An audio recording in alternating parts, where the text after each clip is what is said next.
Hi, I'm Rebecca Johns. I'm School Programs Manager here at the Stark Museum of Art, and I want to talk to you today about how to write an artist statement that will really maximize your entry into the 2025 Joys of Childhood Juried Student Art Exhibition. Your artist statement is a chance to tell jurors about your artwork, and it's an easy way to earn extra points in the jurying process. It can really make the difference between being a medium range score to a top score. And it's important for all artists to be able to talk about their creations. This is your chance for your art to speak in a way that's very clear in case we're misinterpreting what we're seeing. And so here is your artist statement paperwork that you will fill out. You need to please write clearly. If you type it, we'll love you forever. But we need to know your name, your school, your grade, and then the title that you give your work of art. A clever title never hurts. So a play on words or something that's kind of catchy is always fun. And tell us what you made your artwork with. Sometimes we can't tell. So be sure to tell us what medium or mediums you used to create your work. And then describe it. Tell us what we're seeing. It may seem kind of basic, but sometimes what you see and created isn't necessarily our first instinct when we see it. So really tell us what you made.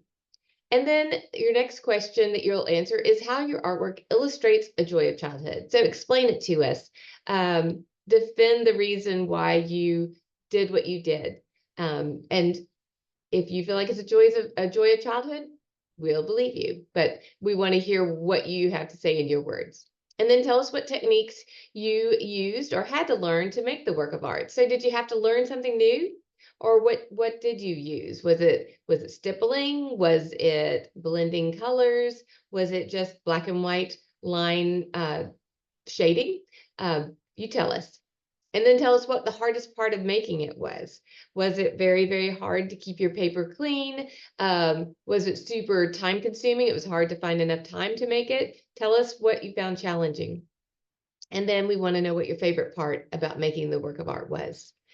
Finally, if your work of art could sing, if we could play music while we were looking at it, what song would you choose? So what song title, and because songs can be sung by many different performers, what's the artist that's performing? And then tell us why.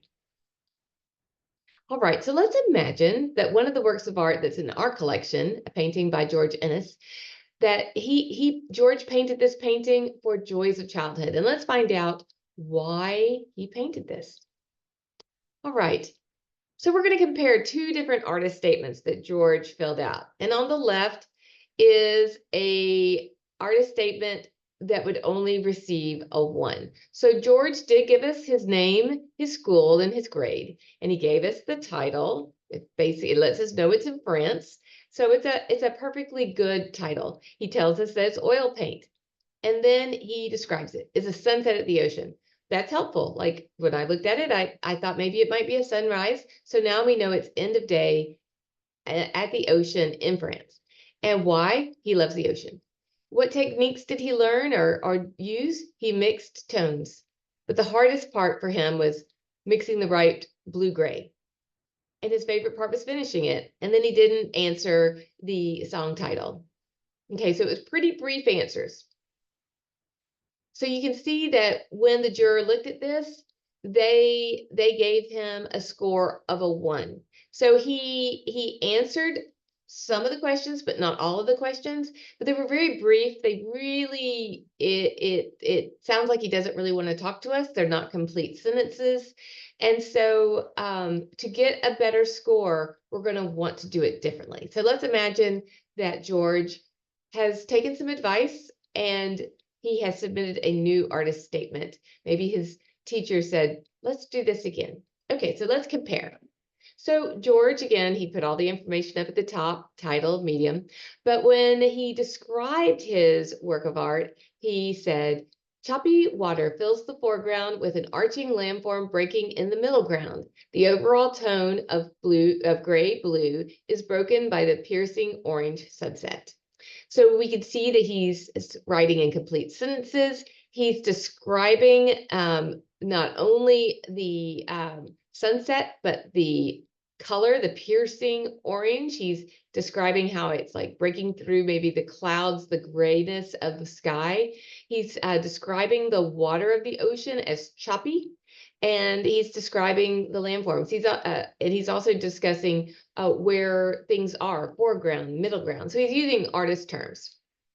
How does your artwork illustrate a joy of childhood? He says, I was haunted by the brightness of the orange sun setting over the great ocean during a trip to Normandy, France. So in that sentence, we learned that this is not just he's working from a photograph, but he had been there. So obviously now we've connected with a student who has traveled to France, and that's very interesting. And that we are looking at a memory of a trip, which makes it more personal. What techniques did you use or learn to make this work of art? And George tells us, I learned to mix tints, tones, and shades, using a variety of blues as my primary hue and experimenting with mixing blacks and whites. So we are learning more about his techniques and the things that he tried to create this work of art. So it just gives us better insight into the process. When he answers what the hardest part is, he said, I spent a significant amount of time experimenting with color mixing to perfect the tones, tints, and shades I needed. Favorite part? He says, I really enjoyed adding the burst of orange for the setting sun. The whole painting came to life when I added the saturated orange for the sunset. So he's really telling us emotion, where he felt like things that he added to his artwork took it to the next level. And then the song that he chose to accompany his artwork is called What Makes the Sunset by Frank Sinatra. And why he chose it, he says, the lyrics are a perfect match. And so you can see this score is a 3. He's gotten a much, much better score. And it really was as simple as using more descriptive language, using complete sentences, trying to really share more about the process. So as you can see, a few changes makes a big difference. So he went from like an emerging score level to above average. And probably a little bit more, might have even gotten it to a 4 on the one on the right. Okay, so every year, great student submissions do not make the exhibition because the student artist does not complete the artist statement. So if you leave areas blank, there's no way you're going to get a 4. And if you don't write in complete sentences, if you really don't share a lot of information with us, you're hurting yourself and your artwork after all the hard work you did to put into it. So the artist statement is an important element of this competition. So tips for writing your artist statement. As you're working, you could take notes about what you're doing. You could keep a little journal and write about how you felt about that day as you worked on it. And that way, when you're finished and you're having to write the statement, you can kind of revisit your emotions as you were working on it. So that can be helpful. Answer every question. Like I said before, write in full sentences. Obviously, if you're in 4th grade, we don't expect sentences to the complexity of a 12th grade, but you need to write appropriate to your grade level. Ask a friend or a teacher to proofread. You can do it in pencil, and ask a friend or a teacher to read over it. And if you have misspellings or something isn't clear, you can fix that. And please write neatly or type it so we can read your statement. It really helps. And portions of your artist statement will go on the digital exhibit. And so it's important that we get that right. Important dates to remember. Your art must be received by Wednesday, February 5th at 5 p.m. And we're going to announce featured artists and award winners on Wednesday, March 5th. All artwork that meets our requirements of submission will be scanned and featured in a digital exhibit that will be on a TV in our museum's community gallery alongside the exhibit. And it also will be online. We're going to have a juried art reception, and it's planned for Wednesday, April 2nd from 5 to 7:30 p.m.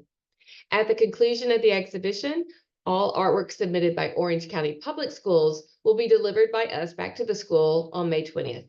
But any other artwork submitted by schools outside of Orange County, or if you're a private or homeschool, please come by the museum and we will have your artwork packaged and ready for pickup between May 20th and May 23rd. If you have any questions, please feel free to reach out. We're here to help, to answer questions. We look forward to reading your artist statements, and I hope you found that I answered some of your questions, but if not, reach out and call. Thanks.